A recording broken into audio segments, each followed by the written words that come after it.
রব্বুল আলামিন মুসা আলাইহিস সালাম ডাক দিয়ে বলে, রব্বুল আলামিন এরপর যদি কোনো বান্দা বান্দির উপরে খুশি হন, সব চাইতে যদি খুশি হন আপনি, তাহলে আপনি কি দান করেন? আমার আল্লাহ রব্বুল আলামিন বলে, ও নবী মুসা শোনো, সব চাইতে যদি বেশি খুশি হই আমি আল্লাহ রব্বুল আলামিন ওই ঘরের মধ্যে, বাড়ির মধ্যে বেশি বেশি কন্যা সন্তান দান করি। জোরে বলেন মারহাবা। আর একটু জোরে বলেন না সুবহানাল্লাহ। তাহলে আল্লাহ কোন বান্দা বান্দির বেশি ভালোবাসলে ওই ঘরের মধ্যে বেশি কন্যা সন্তান হয়। আজকের মাহফিলে দেখলাম আপনাদের চাইতে অধিক পরিমাণ মেয়ে মানুষের সংখ্যা বেশি, মেয়েদের সংখ্যা বেশি। তার মানে রব্বুল আলামিন এই এলাকার মেয়েদেরকে আল্লাহ ভালোবাসে, মাহফিলকেও ভালোবাসে। যেটা উদ্দেশ্য করে অসংখ্য মা বোনেরা আজকের মাহফিল আলোচনা শোনার জন্য হাজির হয়ে গেছে। জোরে জোরে চিল্লায় বলা যাবে না মারহাবা।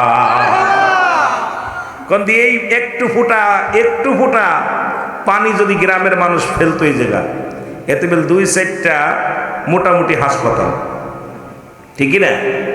বলেন যে আমি এখন যদি এক বালতি পানি এই এই জায়গায় ঢেলে দিই, হট্টগোল বাঁধবে? কথা বোঝেন? বাঁধবে? কি বলেন, ওটার মারামারি বাঁধেন না কি কয়? কি বলেন? মারামারি বা হট্টগোল হবে? এটা নিয়ে মামলা হইব, জেল জরিমানা হইব। কিন্তু রব্বে কারিম যে বৃষ্টি দিয়ে ঠান্ডা করে ফেলছে, ডায়াস ভিজাইছে, প্যান্ডেল ভিজাইছে, সব ভিজাইছে, কোনো অভিযোগ নাই। আসেনি? কোনো অভিযোগ আছে? আমার রব্বুল আলামিন আপনার আমার উপরে রহম করেছেন, দয়া করেছেন। এই জন্য সেই রব্বুল আলামিনের দরবারে অসংখ্যবার শুকরিয়া আদায় করি। কারণ এই জান্নাতের বাগানে কোনো বান্দা বান্দি যখন এই জান্নাতের বাগানের দিকে রওনা হয়ে গেছে, ওই বান্দার জীবনের সমস্ত সগীরা গুনাহগুলো আল্লাহ মাফ করে দিছে। জোরে জোরে চিল্লায় বলা যাবে না সুবহানাল্লাহ।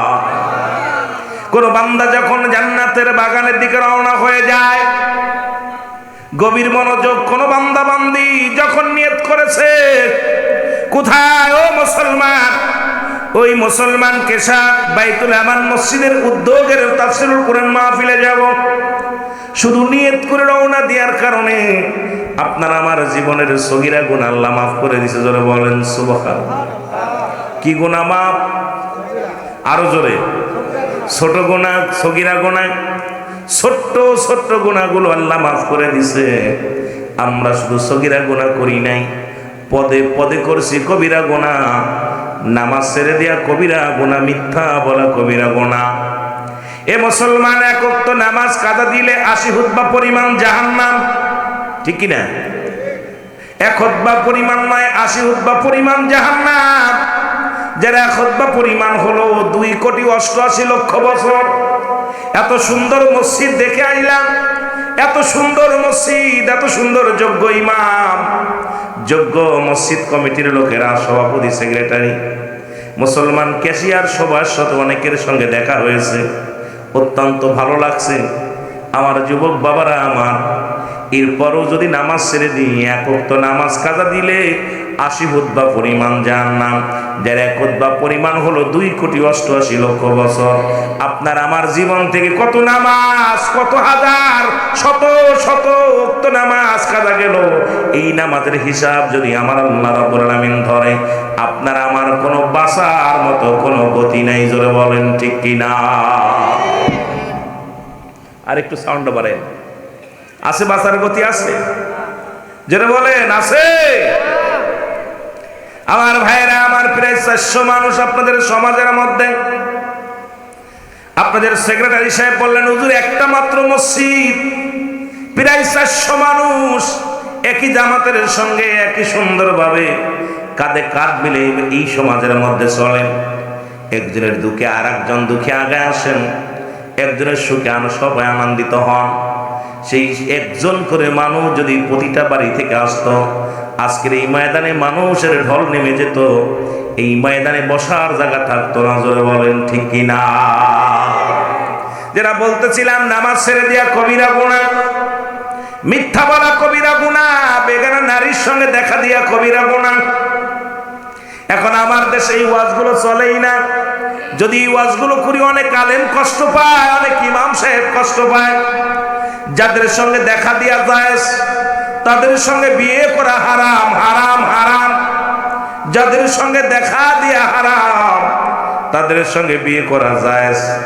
এখন আমার দেশে অসংখ্য ওলামা ইকরাম যারা বেগানা নারী নিয়ে অফিস আদালত করে, বেগানা নারী নিয়ে সমাজের মধ্যে চলাফেরা করে, পয়লা বৈশাখের নামে ঢোল-ডগর বাজাইয়া যারা আনন্দ ফুর্তি মারে এই সমাজের মধ্যে, আমার বাবারা আমার, নারী পুরুষ একত্রিত হইয়া দেখলাম স্লোগান দেয়।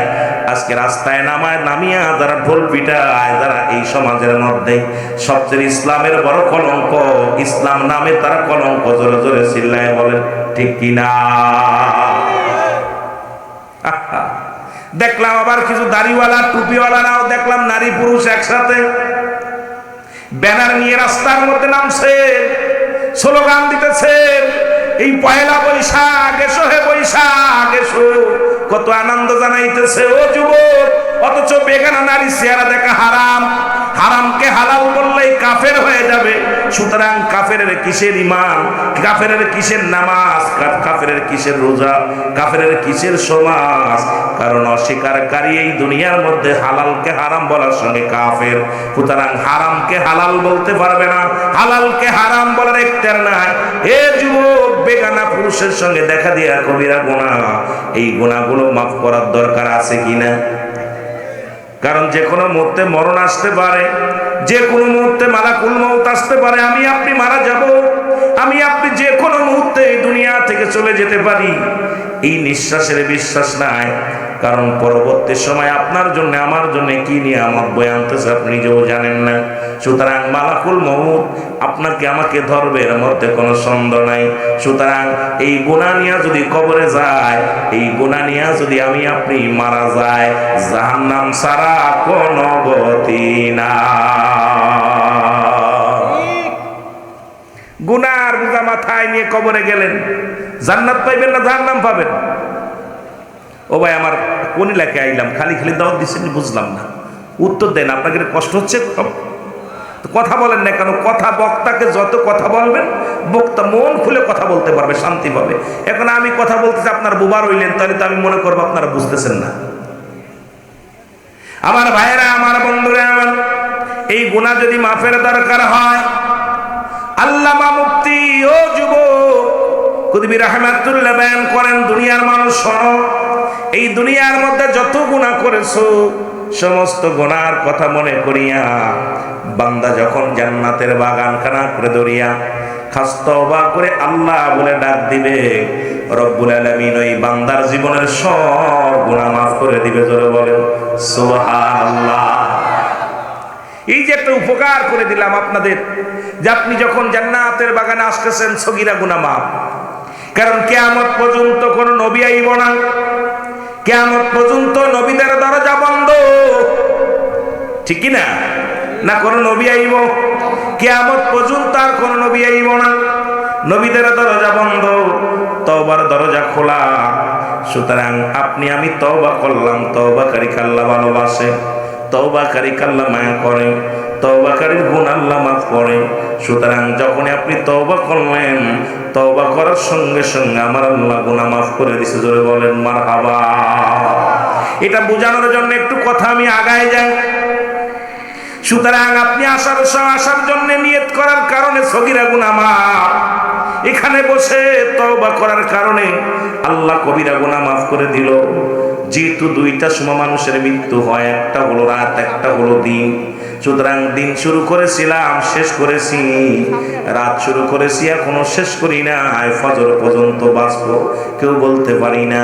আমার সঙ্গে একটু তওবা করেন, আস্তাগফিরুল্লাহ, জোরে আস্তাগফিরুল্লাহ রব্বি মিন কুল্লি যামবিন ওয়া তুবু ইলাইহি লা হাওলা ওয়ালা কুওয়াতা ইল্লা বিল্লাহিল আলিয়্যিল আযীম।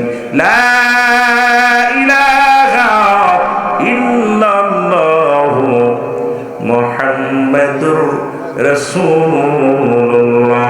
জোরে জোরে চিল্লায় বলেন সাল্লাল্লাহু আলাইহি ওয়াসাল্লাম।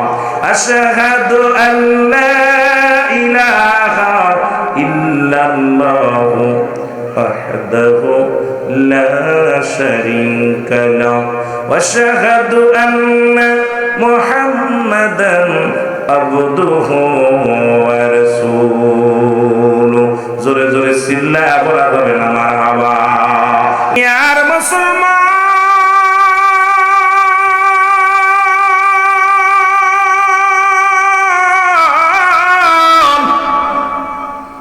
কারণ মানুষের মৃত্যু হয় দুইটা টাইমে, একটা হলো রাতের বেলা, একটা হলো দিনের বেলা। দিন শুরু করেছি মৃত্যুবরণ করি নাই, রাত শুরু করেছি মৃত্যুবরণ করি নাই। ওরে মালাকুল মউত কখন আসবে পৃথিবীর মধ্যে আসার একটা সিরিয়াল আছে, যার কোনো সিরিয়াল নাই। দেখা যায় বাবা জিন্দা, সন্তান দুনিয়ার মধ্যে নাই, সন্তান জিন্দা বাবা দুনিয়ার মধ্যে নাই। দাদার কাঁধে মুসলমান নাতির লাশ, নাতির কাঁধে দাদার লাশ, বাবার কাঁধে সন্তানের লাশ। সন্তান এই দুনিয়ার মধ্যে লাগবাই ব্যক্তি জানে গো, এই পৃথিবীর মধ্যে কত কষ্ট লাশ গ্রহণ করা, মুসলমান বহন করা। এই পৃথিবীর মধ্যে তিনটা বিপদ। নাম্বার 1 হলো মানুষের মরণ।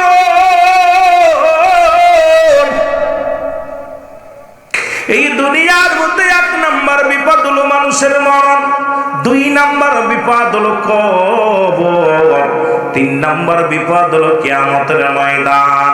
সুতরাং একটার পর একটা বিপদ রে মুসলমান। এর 1 নম্বরে মরণের পেয়ালা পান করতে হবে। এই কুরআনুল কারীমের সব আয়াত অস্বীকার করতে পারবেন, একটা আয়াত অস্বীকার করার মতো ক্ষমতা নাই। এই পৃথিবীর মধ্যে একটা আয়াত রব্বুল আলামিন এই যে আয়াতটা লিখলেন, এই আয়াত অস্বীকার করার মতো কোন মুফতি মুহাদ্দিস কেউ নাই, আসেনি ভাই? আয়াতটা কি করলো? নাফসি যায়কাতুল মাউত, আসেনি? এই জোরে বলেন আছে। পৃথিবীর কত আয়াত স্বীকার করলাম, এই মরণের পেয়ালা পান করতে হইব। সুতরাং ও দুনিয়ার মানুষ শোনো, এই জীবন জীবন নয়, এমন একটা জীবন আসবো যে দেশে গেলে মানুষের বিচার হয়, যে দেশে গেলে মানুষের হিসাব হয়, যে দেশে গেলে মানুষ আর ফিরে আসে না। আমরা সেই দেশের যাত্রী, সেই দেশের মানুষ। সুতরাং কবরের চিন্তা অন্তরের ভিতরে আনার দরকার আছে কিনা? মদিনা যাইতে পারলাম না, মদিনা দেখতে পারলাম না, বলো মদিনা যাইতে পারলাম না, মদিনা। একটু মহব্বতে ছিলে বলেন মদিনা যাইতে পারলাম না, মদিনা। আমি অসহায় তাই এত দূরে রই, আমি অসহায় তাই এত দূরে রই, শুধুই সালাম জানাই, বলো শুধুই সালাম জানাই, মদিনা যাইতে পারলাম না, মদিনা। আর একটু জোরে জোরে চিল্লায় বলেন মদিনা যাইতে পারলাম না, মদিনা। মদিনার নাম কত মধু,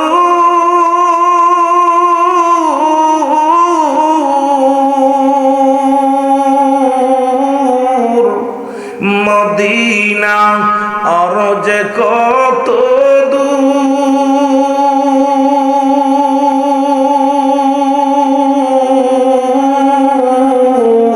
ওই মদিনার পথের দুলি, বলো ওই মদিনার পথের দুলি মাখতে পারলাম না, মদিনা যাইতে পারলাম না, মদিনা। একটু মহব্বতে ছিলে বলেন মদিনা যাইতে পারলাম না, মদিনা।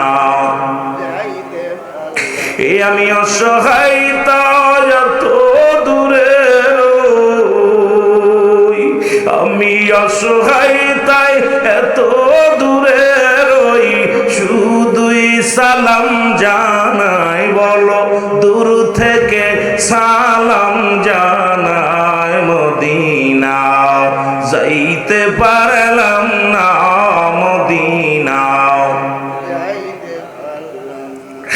মদিনার নাম কত সুন্দর,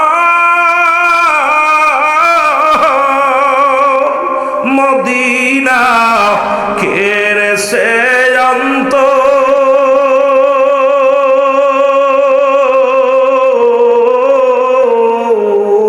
এই গরিব দুঃখীর সালাম খানি, গরিব দুঃখীর সালাম খানি পৌঁছাই দিও মদিনায়, বলো পৌঁছাই